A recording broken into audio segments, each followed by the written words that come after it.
ሄሎ ኢሳት ቴሌቪዥን ሄሎ ማን እንበል ከየት ነው? ሄሎ ኢሳት ኢሳት ነጻ የህዝብ ሚዲያ ወትሮም ቢሆን የህዝብ አይንና ጆሮ እንደመሆኑ ይህንን የህዝብ ቅሬታ ማስተናገጃ መድረክ አሰናድቷል። በዚህም ያጋጠሙትን ወይም ያስተዋሉትን የመልካም አስተዳደር ችግር፣ የሙስናና የጉዳይ ገዳዮች ጉድኝት፣ የመብት ጥሰትና ስልጣንን ያለአግባብ የመጠቀም ጸረ ዲሞክራሲያዊ አሰራሮችን ይጠቁሙን። የሚመለከተውን የመንግስት አካል በማነጋገር ተጠያቂነት የሚሰፍንበትን መፍትሄ እናፈላልጋለን። በስልክ ቁጥሮች 0901 458845 ወይም 0901 451145 በተጨማሪም በ0944 02 11 11 በ0906 77 42 92 ይደውሉ። ልናስተናግደው ዝግጁ ነን። ኢሳት ነጻ የህዝብ ሚዲያ።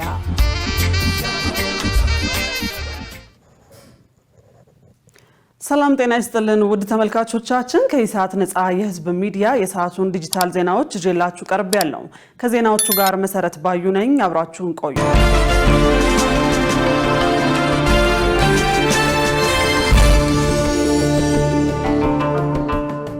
ወደ ቀዳሚው ዜና ተሻገርን። ኢትዮጵያ በሆርሙዝ ሰርጥ ጉዳይ እንደ አፍሪካ እንዲመከርበት ለጸጥታው ምክር ቤት ጥሪ ያቀረበች። ኢትዮጵያ በመካከለኛው ምስራቅ የተፈጠረውን ቀውስ ተከትሎ ችግር በገጠመው የሆርሙዝ ሰርጥ ዙሪያ ሊቀመንበር ለሆነችበት የአፍሪካ ህብረት የሰላምና ጸጥታው ምክር ቤት እንደ አፍሪካ እንዲመከርበት ጥሪ ማቅረቧን የውጭ ጉዳይ ሚኒስቴር አስታውቋል። ይህ ፍላጎት የኢትዮጵያ ብቻ ሳይሆን ሌሎች አፍሪካውያንም ጉዳዩን እንደሚጋሩ ተመላክቷል። በምክር ቤቱ በተካሄደ ስብሰባ ኢትዮጵያ በብሔራዊ ጥቅሞቿ ዙሪያ ላይ ያላትን አቋም ለአባላቱ መግለጿ ተጠቁሟል። ከዚህ በተጨማሪ በቅርቡ ወደ ኢትዮጵያ የመጡት የቡሩንዲ፣ የሞዛምቢክና የደቡብ ሱዳን ፕሬዝዳንቶችን ጨምሮ ከጠቅላይ ሚኒስትር አብይ አህመድ ጋር በርካታ የሁለትዮሽ ስምምነቶች ማድረጋቸው ተገልጿል። በተለይም በግብርና፣ በሰው ሰራሽ አስተውሎት፣ በዲጂታላይዜሽንና በማዕድን ዘርፍ በጋራ አብሮ ለመስራት የስምምነት ሰነዶች መፈራረማቸውን ዛሬ ለመገናኛ ብዙሃን በወቅታዊ ጉዳዩ ላይ መግለጫ የሰጡት የሚኒስቴሩ ቃል አቀባይ ነቢያት ጌታቸው ተናግረዋል። የኢትዮጵያ ኢኮኖሚክስ ማህበር በጥናት ያገኛቸውን ምክር ሀሳቦች ተቀብሎ ከመተግበር አኳያ በመንግስት በኩል ክፍተት መኖሩን ገለጸ። ያም ሆኖ በዋና ዋና የኢኮኖሚ ጉዳዮች ላይ ጥናት በማድረግ ምክር ሀሳብ እያቀረበ መሆኑን ማህበሩ አስታውቋል። ተጨማሪ ያለን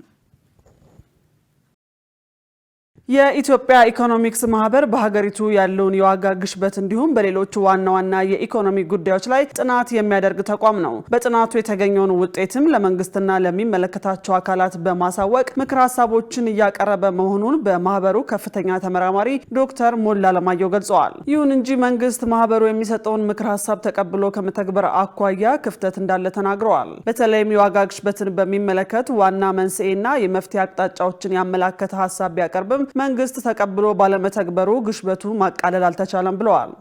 እኛ በዋና ዋና ኢኮኖሚ እንትሎች ላይ ጥናት እናካሄዳለን፣ ምክር ሀሳብ እንሰጣለን።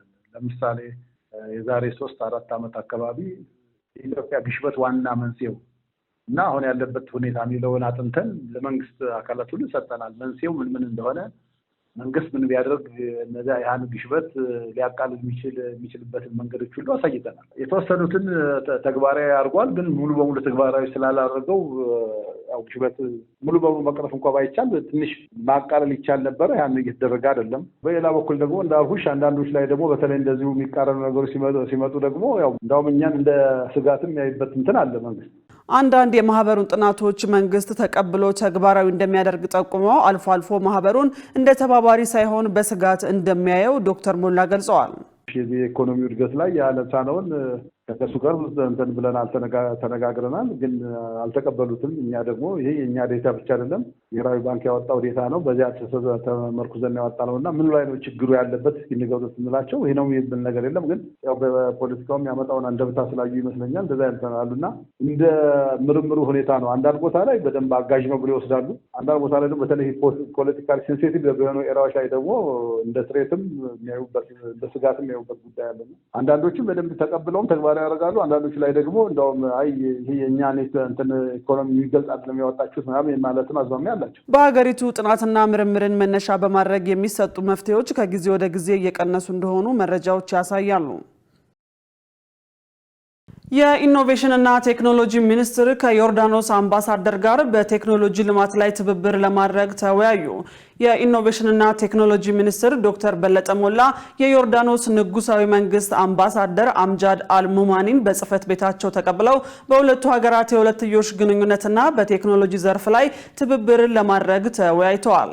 ኢትዮጵያ የአፍሪካ ገበያ መግቢያ በር መሆኗን የጠቀሱት ዶክተር በለጠ በዲጂታል ኢትዮጵያ ስትራቴጂ በስታርታፕና በዲጂታል አይዲ ዙሪያ የተመዘገቡ ስኬቶች ለቀጠናው አርአያ መሆን የሚችሉ መሆናቸውን አብራርተዋል።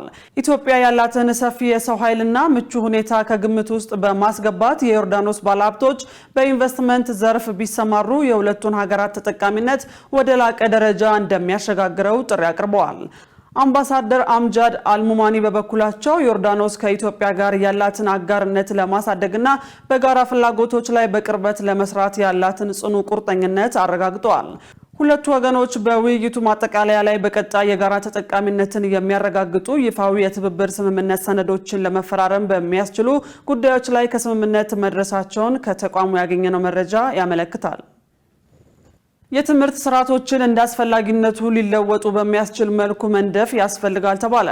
ኮተቤ የትምህርት ዩኒቨርሲቲ ትምህርት በድንገተኛ አደጋዎች ወቅት በዲጂታል ዘመን እድሎች፣ ፈተናዎችና ተስፋዎች በሚል መሪ ሐሳብ ዓለም አቀፍ የምርምር ኮንፈረንስ እያካሄደ ይገኛል።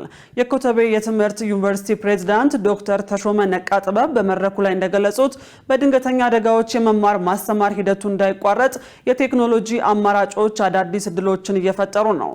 የዓለም ትምህርት ስርዓት በግጭቶች፣ በአየር ንብረት ለውጥና በጤና እክሎች ምክንያት ከፍተኛ ቀውስ ውስጥ መሆናቸውን ጠቅሰው የትምህርት ስርዓቱ በተፈጥሯዊ አደጋዎች፣ ወረርሽኞችና ኢኮኖሚያዊ ቀውሶች እየተፈተነ ይገኛል ብለዋል። በተለይም ሴት ልጆች፣ አካል ጉዳተኞች ህጻናትና ራቅ ባሉ አካባቢዎች የሚገኙ ማህበረሰቦች ውስጥ ያሉ ተማሪዎች ይበልጥ ተጎጂዎች መሆናቸውን ጠቁመዋል። የትምህርት ስርዓቶችን እንዳስፈላጊነቱ ሊለወጡ በሚያስችል መልኩ መንደፍ እንደሚያስፈልግ ገልጸው በድንገተኛ አደጋ ወቅት የሚሰጥን ትምህርት ከቴክኖሎጂ ጋር በማስተሳሰር የሰለጠኑ መምህራንና ባለሙያዎች እንደሚያስፈልጉም ተናግረዋል።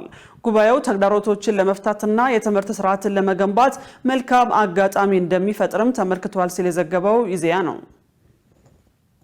የኢንፎርሜሽን መረብ ደህንነት አስተዳደር ማጭበርበርን በመከላከል በዜጎችና በተቋማት ላይ ሊደርስ የነበረውን ቀውስ መከላከል ችያለሁ አለ። የኢንፎርሜሽን መረብ ደህንነት አስተዳደር ባለፉት 9 ወራት ውስጥ ከ50 ሺህ በላይ የሳይበር ጥቃት ሙከራዎችን ማክሸፍ መቻሉን አስታውቋል። አስተዳደሩ የ2018 በጀት ዓመት የ9 ወራት የዕቅድ አፈጻጸም ሪፖርቱን በገመገመበት ወቅት ነው ይህንን ይፋ ያደረገው። አስተዳደሩ ባለፉት 9 ወራት በሀገሪቱ ተቋማት ላይ 50155 የሳይበር ጥቃት ሙከራዎች መሰንዘራቸውን ገልጾ ከነዚህም መካከል ሰርጎ ገብ ጥቃቶች 20601 ሙከራዎችን ወይንም 41 በመቶ የሚሆነውን ከፍተኛ ድርሻ በመያዝ ቀዳሚ ሆነዋል። አስተዳደሩ በዘረጋው ስርዓት ከጥቃቶቹ ውስጥ 99 በመቶ የሚሆኑትን ሙሉ በሙሉ ማክሸፍ ተችሏል ተብሏል። ከሙስና ከማጭበርበርና ከማህበራዊ ሚዲያ ጋር የተያያዙ 5604 የማጭበርበር መከላከል ስራዎችን በማከናወን በዜጎችና በተቋማት ላይ ሊደርስ የነበረውን የኢኮኖሚና ማህበራዊ ቀውስ አስቀድሞ መከላከል መቻሉ ተገልጿል። መረጃው ከኢንፎርሜሽን መረብ ደህንነት አስተዳደር የተገኘ ነው። የባህል ሕክምናን ውጤታማና ደህንነቱ የተጠበቀ የሕክምና አማራጭ አድርጎ ለማቅረብ ባለድርሻ አካላት በቅንጅት መስራት እንደሚጠበቅባቸው ተገለጸ። የባህል ሕክምናን ከዘመናዊው ጋር በማቀናጀት ለአገልግሎት ለማዋል በሚደረገው ጥረት የምሁራን ሚና የላቀ መሆኑን የአዳማ ሳይንስና ቴክኖሎጂ ዩኒቨርሲቲ ምክትል የቦርድ ሰብሳቢ ፕሮፌሰር ዳንኤል ቅጣው ገለጹ። ለባህል ሕክምና የሚያገለግሉ የእጽዋት ምርቶችና ሕክምና ላይ ያተኮሩ 6ኛው ዓለም አቀፍ ኮንፈረንስ በአዳማ ሳይንስ ቴክኖሎጂ ዩኒቨርሲቲ ተካሂዷል። ፕሮፌሰር ዳንኤል ቅጣው በዚህ ወቅት እንዳሉት ኢትዮጵያ ለባህል ሕክምና በሚያገለግሉ እጽዋት የታደለች መሆኗን ጠቁመው የባህል ሕክምናን ከዘመናዊው የሕክምና ሳይንስ ጋር በማቀናጀት ለሕዝብ አገልግሎት ማዋል ይገባል ብለዋል። በዚህ ሂደትም የዘርፉ ምሁራን ሚናቸው የጎላ መሆኑን ጠቁመው ውጤታማና ደህንነቱ የተጠበቀ የሕክምና አማራጭ ለማቅረብ ባለድርሻ አካላት በቅንጅት መስራት እንደሚጠበቅባቸው አስገንዝበዋል። ዩኒቨርሲቲው ለባህል ሕክምና የሚያገለግሉ የእጽዋት ምርቶችን በምርምር ከመለየት ባለፈ ፍቱህነታቸውንና የያዙትን ንጥረ ነገሮች በጥናት የማረጋገጥ ስራ ማጠናከር እንዳለበት አመላክተዋል። ኢንፌክሽኖችንና ስር የሰደዱ ተላላፊ ያልሆኑ በሽታዎችን ለመከላከል በሚያስችሉ እጽዋቶች ላይ የሚካሄዱ ምርምሮችን ከባለድርሻ አካላት ጋር በቅንጅት የማከናወኑ ተግባር ተጠናክሮ መቀጠል እንዳለበትም አሳስበዋል። የውጭ ዜና ትራምፕ የኢራን ወደቦች ላይ የተጣለው እገዳ ይራዘማል ማለታቸውን ተከትሎ የነዳጅ ዋጋ ጨምሯል። ትራምፕ ኢኮኖሚያዊና ፖለቲካዊ ጫና በማሳረፍ ኢራን እጅ እንድትሰጥ እየጣሩ ነው ሲሉ የኢራን ፓርላማ አፈ ጉባኤ ወቀሱ። ሸሪፍ ኢማም ተጨማሪ አለው።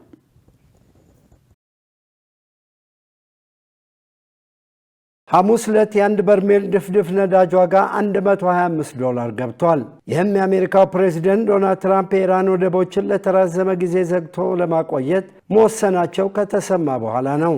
ኢራን የተሻሻለውን የሰላም ምክረ ሐሳብ አርብ ዕለት ለፓኪስታን ታቀርባለች ብለው እንደሚጠብቁ የመረጃ ምንጮች ተናግረዋል። ትራምፕና የሩሲያዎቻቸው ቭላዲሚር ፑቲን የኢራን የተኩስ አቁም ስምምነትና ሌሎች ጉዳዮችን አንስተው ለ1 ሰዓት ተኩል የስልክ ንግግር አድርገዋል። ትራምፕ እንዳሉት ፑቲን በኢራን ዩራኒየም ክምችትን በተመለከተ ማገዝ ይፈልጋሉ ብለዋል።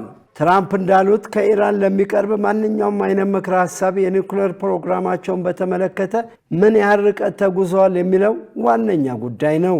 ኒውክሌር የጦር መሳሪያ አናመርትም እስካላሉ ድረስ ምንም አይነት ስምምነት የለም ብለዋል። ኢራን ቀደም ሲል ያቀረበችውና ትራምፕ ውድቅ ያደረጉት የሰላም ስምምነት ሐሳብ መጀመሪያ ላይ ጦርነቱን እንቋጭና በቀጣይ የኒውክሌር ፕሮግራሙ ላይ እንመካከራለን የሚል ነው። የኢራን ቁልፍ ተደራዳሪ የሆኑት መሐመድ ባጋር ጋሊባፍ እንዳሉት ትራምፕ ኢራንን እጅ እንድትሰጥ ጫና እያደረጉ ነው። ይኸውም ኢኮኖሚያዊ ጫና ማሳደርና በአገር ውስጥ ያለውን መከፋፈል በመጠቀም እሳቸው እንዳሉት የከበባ ታክቲክና የሚዲያ ዘመቻ እያካሄደች ነው ብለዋል። የአሜሪካው ፕሬዝዳንት ዶናልድ ትራምፕ ለአሜሪካ ብሔራዊ ደህንነት አማካሪ ሹማምንት እንደነገሩት የኢራንን ወደቦች ለረጅም ጊዜ ዘግቶ ለማቆየት እንዲዘጋጁ አዘዋል። ይህ የሚደረገው በቴህራን ላይ በዚህ መንገድ ጫና በማሳደር የኒውክሌር ፕሮግራሟ እንድተው ለማድረግ ነው። ትራምፕ አክለውም ኢራን በቀናነት እየተደራደረች አይደለም፣ ስለሆነም ኒውክሌር ማበልጸጓን ለ20 ዓመታት እንድተውና ጥብቅ ቁጥጥር እንዲደረግባት እንፈልጋለን ብለዋል። የኢራን ፓርላማ አፈ ጉባኤ መሐመድ ባጋር ጋሊባፍ እንዳሉት የአሜሪካ ባህር ኃይል የባህር ላይ መተላለፊያውን መዝጋቱ በዋናነት ኢላማ ያደረገው በኢራናውያን መካከል መከፋፈል በመፍጠር በሀገር ውስጥ እንድንጠፋ ሊያደርጉ ነው ብለዋል። አክለውም የአሜሪካው ፕሬዝዳንት ዶናልድ ትራምፕ ሀገሪቱን በሁለት ቡድን ከፍለዋታል፣ አክራሪዎችና ዘመነኞች በሚል። ቀጥሎ ደግሞ የሚናገሩት የባህር ኃይሉ መተላለፊያ መስመሩን ስለ መዝጋቱ ነው። ይህንን የሚያደርጉት በኢራን ላይ ኢኮኖሚያዊ ጫና በመፍጠርና ውስጣዊ መተራመሱን በማባባስ ኢራን እጅ እንድትሰጥ ለማድረግ ነው ብለዋል። አሜሪካና እስራኤል በፈጸሙት ጥቃት መንፈሳዊ መሪ አሊ ሆሚኒን ጨምሮ በርካታ ኢራናውያን መሪዎች ተገድለዋል። ይህንን ተከትሎ ኢራን ውስጥ የስልጣን ክፍተት አለ የሚል ሐሳብ ይነሳል። ትራምፕ በዚህ ወር መግቢያ ላይ እንደተናገሩት የኢራን መንግስት በከፍተኛ ሁኔታ ተፈረካክሷል፣ ይህ የሆነው ሳይታሰብበት አይደለም ብለዋል። ዜናውን ስናዘጋጅ ሲኤንኤንና ዘሂንዱን በመረጃ ምንጭነት ተጠቅመናል። ውድ ተመልካቾቻችን ከኢሳት ነፃ የህዝብ ሚዲያ ለሰዓቱ ያዝናቸው የዲጂታል ዜናዎች በዚሁ ተጠናቀዋል። ከዜናዎቹ ጋር አብሬያችሁ የቆየሁት መሰረት ባዩ ነበር። ቁጥሩ ጊዜ ከኢሳት ጋር ሰላም።